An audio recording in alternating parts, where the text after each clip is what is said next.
Alright, so today we're going to talk about abs. Something I don't talk about a whole lot.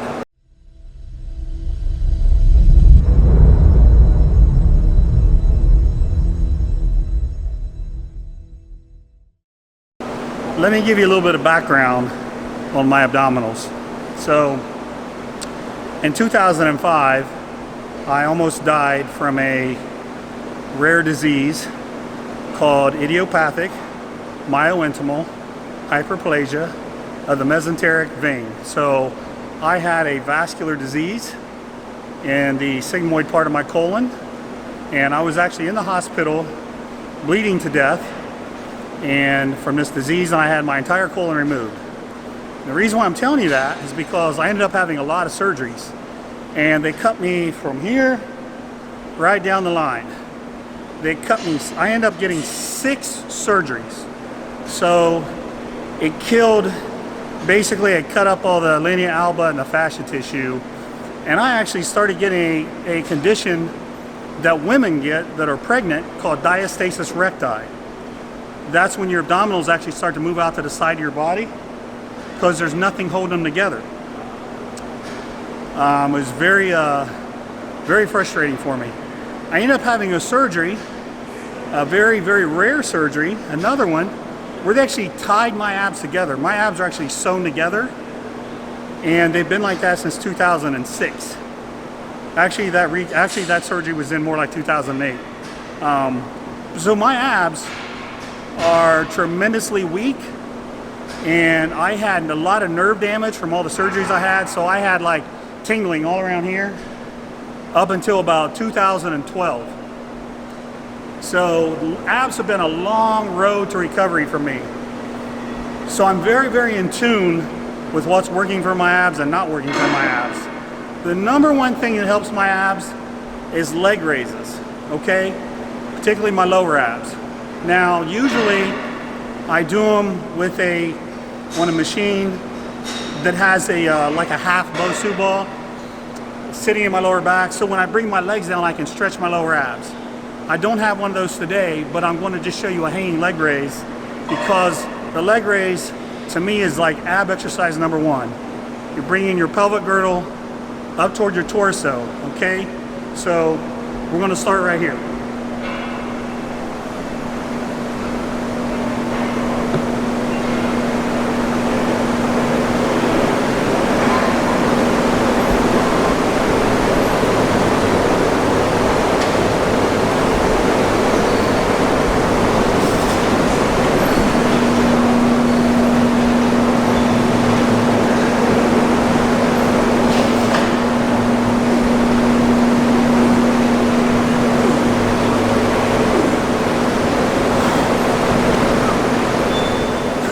So in these leg raises, I like to do sets of 8 to 10.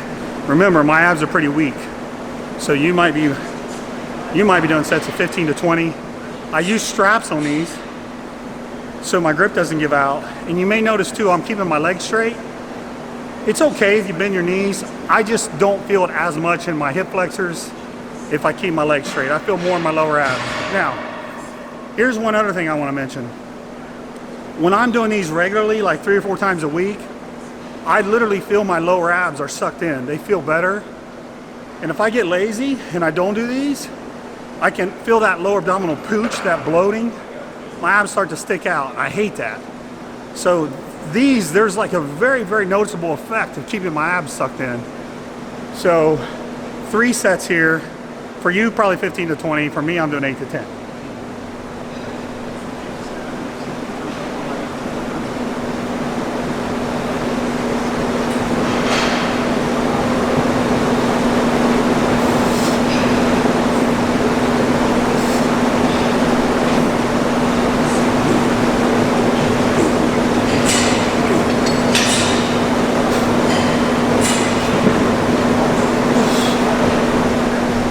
Okay, second ab exercise is going to be something for more of your upper abdominals, because you're bringing your torso now down towards your pelvic girdle. It's a simple rope crunch. I always remember the video of Arnold in Pumping Iron when he was doing the rope crunches. I always think about that when I do these. So now we're gonna do rope crunches. When you come down, breathe all your air out. Exhale, flex your abs, and suck them in, okay? When you're coming up, also suck them in. If you notice, a lot of ab work I'm gonna tell you to suck your abs in, okay? So 3 sets of about, for you again, it's gonna be 15 to 20. For me, it's 8 to 10.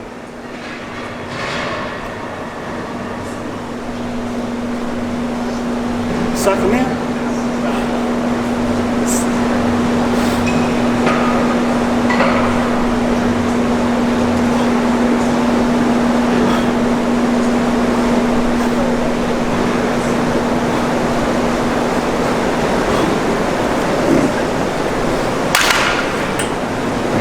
All right, so 3 sets here. Maybe you had cramps too in your abs when you're doing ab work. That is the most painful, brutal cramp I think you can get. You can't even move. You just kind of lay there and stretch for 15 minutes. So second exercise, 3 sets here, rope crunches. Suck in your stomach.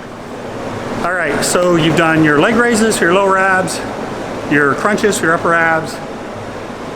Now, we're gonna do an exercise now for your transverse abdominis, TVA as some people call it. It's a really deep muscle. It looks like they call it the girdle of your abdominal wall. It's shaped like a corset. You'll hear that term a lot. But when you have these muscles activated and they're working, they also suck your abs in really good. Now, most people train this muscle by laying on their back, and I have no issue with that at all. I just have a little different way I've always done mine. This is a lat pull-down crunch is what I call it, but what I'm really doing is when I'm stretching, I'm sucking in my abs. I'm trying to take my belly button to my spine. That's the cue that people will give you when you're laying on your back doing them. They'll tell you, take your belly button and push it down to your spine. I'm doing the same thing. I'm just doing it here. Now you may feel a really uncomfortable feeling right through here. If that happens, you're doing it right. That's good. You're activating things that aren't normally getting activated. So I'm sucking in, pushing my belly button in, and then I'm blowing my air out and flexing my abs. Suck in.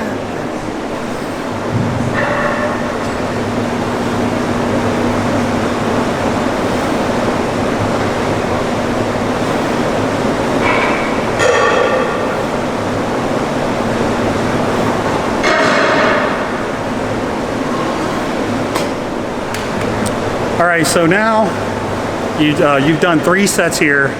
Again, probably 15 reps for you. So you've done 3 sets of leg raises, 3 sets of rope crunches, 3 sets of these for your lat pull-down crunches for your transverse abdominis. That's a very long ab workout. Now, the way I do it is I usually do a leg raise every time, usually 4 times a week. But I don't always do the rope crunches and the TVA work. I'll do those maybe once, each one of them once a week. So the majority of my work is the leg raises. But you can do it either way. You can do all of them at once, 3 times a week, or you could do maybe leg raises and then the second exercise, you could do that 3 times a week. Just play around with it and see what works best for you. But if you're doing all 3 of those, particularly leg raises, you'll get good results in your abs. Okay, so one of the questions that always comes up is, do squats and deadlifts make your waist bigger? My opinion is no, they don't. Number one, you might be wearing a belt, so that's going to help you not use those muscles. But number two, I feel like if you want to thicken your waist, you should just train your obliques with some weight. If you notice in our ab workout, we didn't do that. You notice I didn't mention internal oblique at all, or even external oblique. But your internal obliques, these thick muscles right here, if you want a wide waist, that's what you train. You know, a heavy side bend, things like that. That's what'll make your waist big. I do not believe, again, that a deadlift and a squat will make your waist big. And through the years, I've actually seen bodybuilders stop squatting and deadlifting, thinking that their waist was going to appear smaller. And what I saw happen is their legs got a little smaller and their back got a little smaller, so their waist actually looked bigger. It had the exact opposite effect. So I wouldn't sweat it. I wouldn't worry about making your waist too big. Just don't do direct oblique work, okay? To me, that's really the key. So thanks for watching. Give this ab workout a try. Let me know what you think. Let me know if you get some cramps in your stomach. I'm kind of borderline on cramps now myself. But if you like this, click like and subscribe, and thanks for watching. I appreciate your support.